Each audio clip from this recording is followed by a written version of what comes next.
Hello, everybody. Welcome to episode 9 of the Where's My Blanket podcast. I'm one of your co-hosts, Gunter Kwok. And I'm David. And yeah, welcome to episode 9, everybody. Personally, for me, I don't know why, but this week felt very short. It was just a regular week. Nothing special really happened, but I don't know why. It just felt really short. It did feel pretty short. Yeah. You know what else is short, guys? This episode, okay? Get your head out of the gutter. Yep. Yeah, if you noticed, these episode lengths are going to be a little shorter, so we're going to just try and make them as kind of a per topic thing.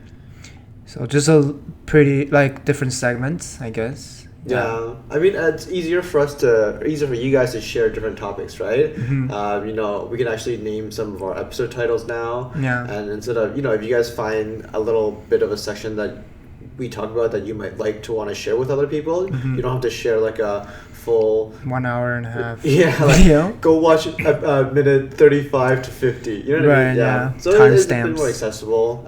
So we're trying it out for now. So throughout the whole week, we're not just going to be releasing on Sundays anymore. So we'll just be kind of rolling it out throughout the week. And yeah, follow us on Instagram so you guys can see when the episodes are being posted. Probably 3 or 4 episodes a week, probably.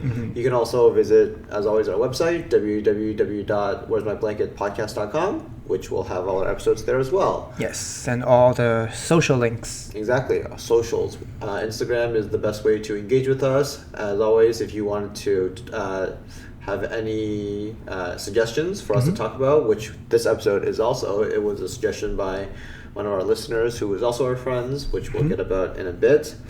But I just had a thought recently, today, because my dad bought me some Japanese sausages. Oh. And they're actually really good. I was surprised because my dad bought me it was like a pack of Japanese sausages, and it said mozzarella added. Right? Oh. So I thought it would be, because you know how sometimes they put cheese inside the wieners? Those are so good. See, I don't like cheese, right? Yeah. I know for all you people that love cheese, blasphemy, right? I know, okay? I have a friend who, Alton, right? He loves cheese. Every time I say that I dislike cheese, he's like, why? Yeah, he shakes his head. How are you living? Why are you the way that you are? Yeah, no. I mean, some people are they can't eat cheese it. Fanatic. Oh. Yeah. But, I mean, yes, of course. A lot of people love cheese, but some people don't eat it because of dietary restrictions. But I guess don't like it though. That's not. I guess you just don't like that. I can eat pizza. I taste. Can drink bubble tea. You know, I'm not that lactose intolerant. But you say it's like a type of cheese, right? Or I just don't like the stinky cheeses. The stinky cheese, ones. Things like that. Yeah. Parmesan. Yeah.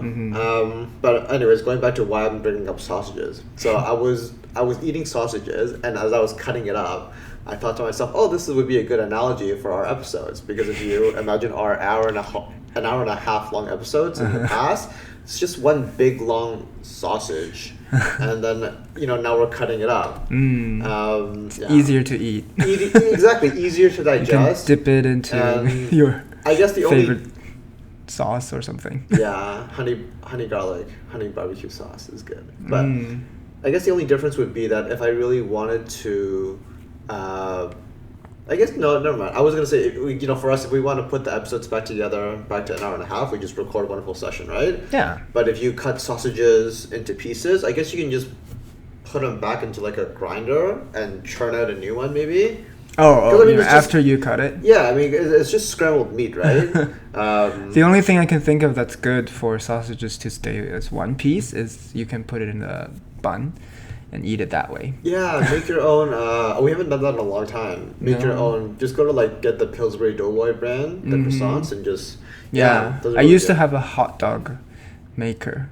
It's like a toaster for hot dogs, but or just use the oven. I know, so I kind of regretted that. I don't think I bought it. That's the thing. I think someone. How did you? Someone gave it to you. Someone gave it to me. Yeah, and I was really excited, but then I realized I don't love hot dog that much. I like sausages more. And we know. And anyway, it just doesn't. Yeah, it doesn't fit. Okay, I regret telling this. You're just going off. This is hilarious. Okay, well, we won't go there. Not yet, anyways. But yeah, as always, guys, thank you for all your recommendations and support. We really do appreciate it a lot. And so keep them coming. Yeah. So just with that, so today's episode is brought to you by one of our friends, Eros, and he wanted to. Sorry if you didn't want us to mention your name, but it's out there now. I mean, not that many Eros out there. It's cool. You're fine. Yes. But yeah, so we're going to be talking about, I guess the question was, what is the mindset for not procrastinating and getting things done? And so, Mr. Lin, during this time, during this time, exactly, at COVID, especially when you're stuck at home, things like that. You want to go first? Yeah. I don't know if I'm the best person to answer this. Because, you're not, but we'll hear your thoughts anyways. Hey, because I mean, like everyone procrastinate, right? But I think I don't know. I like to like kind of sometimes waste my time a bit and then really get into it like full force and get things done one after another. And I guess that's how I do it. But some people like to pace their day. Really plan it out and do things one by one, and in between maybe take one break or another. I don't know. I think it's whatever works for you. And if you feel like you're not getting as much done, then probably a good idea. Strategy. Yeah. Then maybe use a planner. I don't know. I sometimes use to-do list app to keep myself in check. Is that a lie? No. Are you sure? You forget things all the time. Well, these days I haven't been, using it as much, but like the app is there, but I don't always open it. I know. To avoid it. So fun tip for those who actually want to know. Well, so I don't use an app. This is a little off topic because I don't use it in terms of procrastinating or in terms of staying productive. But I use just a regular notepad to keep track of things that I need to do on my to-do list. And that's something that I've mentioned to David as well, because sometimes, let's say, don't forget to bring, don't forget to bring an adapter before you come over tonight, right? And but he'll sometimes forget because, he has it with him or he puts it somewhere and he remembers, but then like right when he leaves the house, he forgets. So then I always tell him, put these things all on like one notepad in your phone. So as you leave the house, you go through that checklist one last time to make sure you don't forget anything. So that's why I'm doubting you, because you don't even write things. Like I suggested you to write things on a note app, and you didn't do that. So I'm like I use my note app all the time, and like it actually is really helpful. But I don't know. I guess I just have the habit of clearly forgetting things sometimes. Yeah, you should know that by now. I mean, a lot of people should know that by now. But anyway, I don't know. I think also if you feel like what you want to accomplish is important enough, right? Or like you really want to get it done, then I think you will find a way to do it. And if it's not something that you're very passionate about, I don't know, then maybe make a note to finish it at a later time and then do something that's more... It sounds like the worst advice ever. No, but okay, that's not what I mean. Not like to downplay it. No, but I mean... You're literally telling them to put it off. What's the best way to procrastinate? Oh yeah, just do it at a later time. Yeah, well, do it at a later time and do something that's more important for today, right? So you don't feel like there's 1 million things. Fine. Okay, so for example, like you need to go to the groceries to get milk, but you still have some milk and you just put it on your list because you need it soon, right? Then maybe later on if you have more time later, then you can do it later. Yeah, so sure. you can... Okay, the little things, sure. Yeah, then you can do some more important things like actual work that needs to be done. I don't know. Fair. So what's your how to stay productive then? So I guess mine is a bit more overarching and holistic, because I mean, for the person who is asking this, I kind of catered it towards him, or like in general, kind of. Well, that's good. So I mean, I could so David brings up a lot of good points, right? A lot of tips and tricks that you can use, like time management and get things either done right away, and prioritizing things that I think are good tips and tricks that you could use.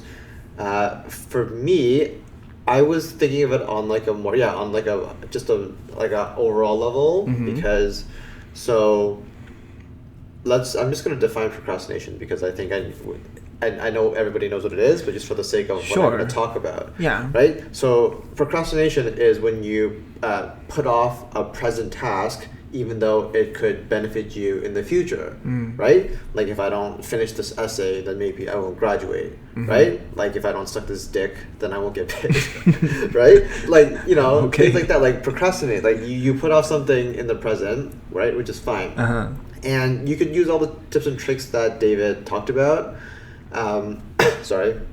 But one of the biggest things that I would ask yourself, or that I think people should ask themselves is, if you find yourself procrastinating a lot, is, is this the journey that you really want to take? And I'm just going to use myself as an example because, so when I graduated from university, all I wanted to do was look for a job, right? Like a full-time job. And I told myself, I'm just going to get a job and live a steady life. Right? And then as I told myself that I was going to do cover letters and resumes and do all that like rat race kind of thing, I found it so boring. And that's where I procrastinated because I thought to myself, like, there's a lot of uncertainties in that, right? And similarly for people, maybe if you're writing an essay because you want to graduate, get your PhD so you can get a job. Why do you want to get a job? So that you make money for your family, right? So one after the next of these goals, there's a lot of uncertainty, right? So what if you get your PhD? Well, you get a job, you have to compete with everyone else that has a PhD, right? So there's still uncertainties as you complete your next goal, right? And even then, I feel like a lot of people have like this very linear thinking, like linear pathway, right? Good education, get a job, make money, you know what I mean, all that stuff. And ultimately it's usually to provide for your family or to provide for yourself, right? Well, to provide for yourself and to make money, you don't have to get like a job, like a corporate job, right? You could be freelancing, you could suck dick, like you could do a lot of things, right? Well, no, okay, that was a joke, but you get my point, right? Yes. And to get a job, you don't need a good education, right? There's like, you know what I mean? So for each goal that you're trying to achieve, there's so many different things that you can do. And I feel like people are in this linear like thinking path, and it almost feels like they're kind of stuck maybe, which is why they're procrastinating, right? Because this is so boring, right? Like, I don't want to write this essay, but I would need to write this essay to graduate. So like, so you think procrastination comes from the fact that they're doing something that they don't really love to do? Exactly. Yeah, they might not really like it, and there's probably other ways of doing it, right? But I understand. I guess for some people in specific cases, like if you're so close to getting your PhD, just write the essay and do it, right? But I mean, if you're let's say, writing a cover letter or a resume for a job, like, do you really like if it's so boring for you? Even now, for me, it's boring. And in terms of to answer the question further, to answer the question of like how I get into the mindset of not procrastinating. Since we've started this podcast 2 months ago, and as I started doing like all the video stuff, like filming with you guys, if you guys are following me on Instagram, you see that sometimes I film people and do things. I haven't procrastinated once. As soon as I come home, I do video editing, and I'm so excited because like I don't know, I just find it exciting, right? You ask me if I were to, like pre-COVID anyways, I wasn't really that, you guys know I'm not very happy with my day job, but pre-COVID I was looking for like quote unquote another job, and I already thought that was boring. I was like, fuck, I have to look for another job because this one sucks, right? Like so for me, I think procrastination in a bigger level is, is this the journey you really want to take, right? Because I procrastinated because I didn't want to get a job, like, oh fuck, you know what I mean? And so I think that's something that people have to evaluate and think about in terms of their life and their direction. Yeah, well, I guess we're all finding our ways, right? And sometimes you have to explore a few things and like go through, like you, right, going through jobs that you don't really like. I guess I don't know. For me, I'm pretty happy with what I do. Yeah. But even for me, sometimes I also procrastinate and like feel a little bit tired on certain tasks. I don't know, like, I mean, for teaching, there's really not much to do in the background. At least for, I mean, what the kind of things I teach. I mean, sometimes I have to arrange music maybe, and these days we have to like put videos together because you know there's no concerts. Yeah, so I don't know. I get excited to do those things, but then sometimes, you know, because I have so many other things that I like to do. Yeah.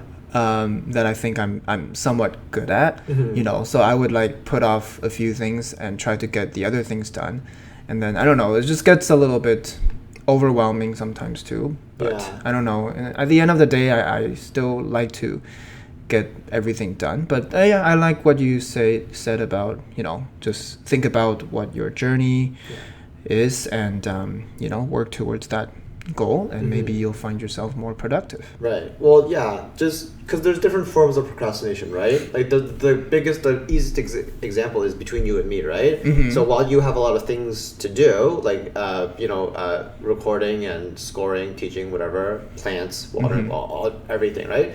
But you love to do these things. You wake up, and sure, in the moment when you're doing these things, it can be grueling. But when you see your plants grow healthy, or when you see your students teach like at a recital and they play well, or not teach, when they play well at a recital, you feel fulfilled, right? Versus me, I mean, it's a corporate job, right? Like, how fulfilled can you, I mean, I don't know. Yeah. So you don't really see the result. Right, yeah. So like directly. And I wake up and like I'm constantly reminded that, hey, you gotta change your life, man, because like this is not happening. What you want to do. Yeah. So I think that's just where I'm coming from in terms of, because that's two different levels of procrastination, right? And depending on which one you're in, if you really are satisfied, like and then there's that there. Yeah. Are you okay with this before I move on to something that's similar but also... Yeah. Yeah? I think I covered my your side of the story. Your piece? Yeah. So one of the things that I did also want to bring up, because I know for the person who asked this question, because since a lot of the friends that we know are musicians, and they're going for their PhDs, and you know it's a big commitment, right? I understand. But one of the things that I always tell David, and this is something that I tell David in private, but I guess it's something that I guess I can share. I mean, it's okay to share, I think. Okay.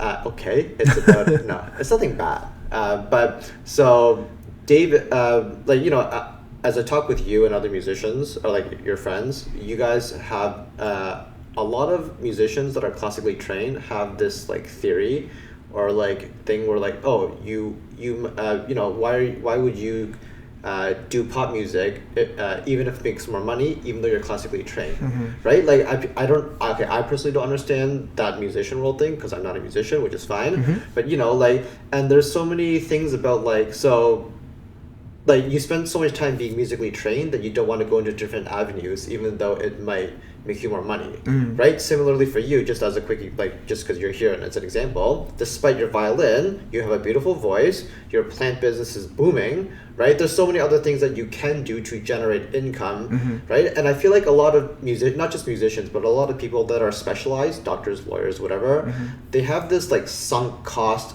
fallacy thinking where I already spent so much time into being classically trained. I did my bachelor's, master's, now I'm getting my PhD in classical music. Like I have to do that, right? But that's a sunk cost. Like that's a fallacy in itself. And I mean, obviously you have a lot to say about that. Well, no, I mean, I just think that's true. Definitely, there are people out there like that, but I don't think to a large degree. Like I don't think it's a big portion of people. Maybe everyone has a little bit of that, in their head, right? I spend all my time and degree on it. But I mean, I see people that get music education degree and do something completely different afterwards all the time, right? And they feel more fulfilled this way. They realize they don't want to teach classrooms, right? So I don't know, for musicians that went through a performance degree, it's a little bit more different. I think in general, like the reason like they don't do pop is just because they feel like a sellout, from what I understand. Kind of, right? And also they really But what if it makes you some more of them money? don't enjoy pop that much. Oh, well, okay. If you don't enjoy it, that's another thing, right? Right. Well, See, I was that's thinking, that's what I like, mean. Yeah, because I know people that do enjoy it and they are really good players, and they do go for it, Yeah. afterwards. Yeah, but some of them just really love classical music, right? So that's a different story, I think. If you love classical music and you are not a fan of pop music, then it doesn't make sense for you to go into pop music just to For make money. money. Yeah, I because understand, yeah. eventually that will become the other cycle that we talked about, right? Yeah. Like procrastinating because you don't like to do it. Yeah, exactly. yeah. Yeah. No, okay, so I understand where that's coming from. Yeah. I was going, so my thinking was just like, if you like to do pop, or even if you want to explore it. So why not? But why Yeah, not? Because maybe you're ashamed of what other people think, or things like that, because you're, like, not ashamed, but you're afraid that people would judge you, things like that. Right. But Yeah, I do see a little bit of that in the music world, even in my own case, I think. You know, Yeah. sometimes I feel a little bit weird posting videos of me singing because I feel like people might think, oh, what are you doing with your life, Yeah. Well, but I mean, it's just something I like to do, and and I don't think I do it too badly. Yeah. So, I recent years I start to share a little bit more that side of me, right? Yeah. I don't know. Exactly. Well, I mean, I think, I don't know, I guess you guys already know, or you guys could guess from my personality as well, that, I'm someone that is quite unapologetic, right? So, like, you're starting with, like, for example, this podcast, I didn't ask anybody's permission to do it, right? And I promise you, if my parents heard this podcast, some of the jokes I make, all the swearing that I do, they would be like, what are you doing? What has my baby boy become? Right? But you talk like that to them anyway. Like I said, I don't make Okay, yeah, like, not as sexual much jokes, sex but I do swear a lot. Fine, but you know what I mean. Like the some of the things that we talk about here, they would be very uncomfortable with, right? But the only person that I need approval from is myself. And obviously with David, who's my partner, it helps because he can support me, right? But literally, it's only just these two. Once David said, yeah, let's do it, then I did it. Like, I didn't ask anybody else. I don't care about anybody else. And, I mean... It's funny because your mom always asks you if she can so listen to it. my mom has been asking me, how do I watch your podcast? Or how do I listen? I thought she already listened and to I'm it. like, yo, you don't want to listen. You don't want... She's just going to cringe because... I think most of the time she probably won't even understand what's going on. Well, I mean, she can understand, but Yeah. it's just, I think we have very different types of humor because I think that's the relationship that I have with my parents, because while we're civil and nice and, like, we get along fine, like, as a regular family, maybe it's just like it could be generational difference, it could be language barrier, I don't know, but yeah, I mean, it's also they're I can't- raised in different cultures. they can't laugh at my jokes. They don't, like, when I make jokes, I made a joke about, like, peeing and, like, wearing masks and, like, all this, like, funny things that I find funny, but then my mom's just like, oh, okay. I was like, okay, I see. tough crowd, like, ugh. So yeah, I just Get feel your like a lot fair of the share jokes of she wouldn't laugh at, and but yeah, that's basically procrastination. Oh, one last thing though that I do want to say. So I know that I talked a lot about, like, being not procrastinating and being productive, because, like, I try to be productive and things like that. However, I am a very big believer in time well spent or time enjoyed is not time wasted, right? If you enjoy sucking dick, then suck dick. But on a serious note, Another example, great one. But as some of you might know who watch this or are listening, recently I completely stopped playing games.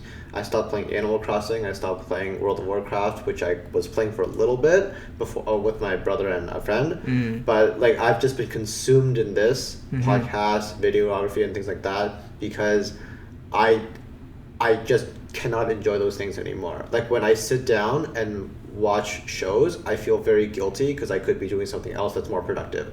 But that's me because I'm right. Now that's me when I'm alone. That's different from when we watch things together because this is date night and we're spending time together. That's different. But when I'm alone, like on a night by myself and I'm just watching TV, I think to myself, you could be doing something so much better right now with your life. Like, what are you doing, right?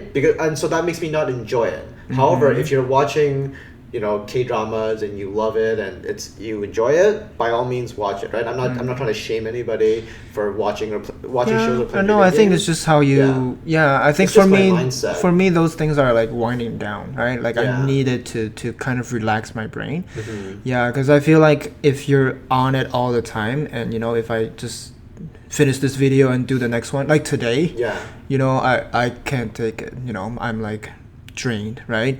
Yeah, I told you I was busy the whole day, one thing after another, and like I'm tired. Yeah, so I think I appreciate a little bit of winding down. Yeah. But I think that's inspiring though the way you treat, I don't know, tasks, right? Like how you will kind of kick yourself in the butt when Ass, you can say it. When you- I swear, and I make sexual jokes. Okay, you can say ass. I've It's said okay. I've said ass before. I just didn't feel like saying it now. Anyway, yeah. So like, you kind of tell yourself that you can do something more productive at this moment rather than going on YouTube or whatever. I sometimes wish I can do that. Well, there's merit to both sides, right? I mean, I could say that what I do is discipline, but you also have merit in saying that it's winding down, right? People need to wind down. Mhm. You need to take breaks every now and then, or else you lose productivity, right? Mhm. It's how much drive you have, right? Yeah. If when you came over today, you were like dead. You're like, ugh, right? Because we use our laptops for various things. Uh-huh. So before setting up, I had to set up everything. He just sat there on the couch. I fell asleep. I know. I'm I did so all the tired. wires. I did all the setup. Yeah, He helps I me. help you. Not today.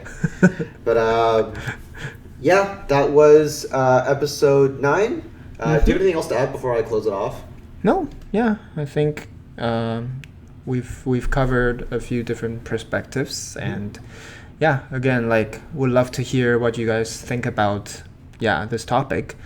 Where's my blanket on Instagram? You guys can let us know what you think, or if you're on YouTube, you can comment below. We'd love to hear your thoughts. As always, if you guys could like and share, that would be great. Helps us out a lot. And if you think this is a video that someone would like, please share it as well, and then have them listen to it. See you guys on episode 10. Bye. See you. Bye.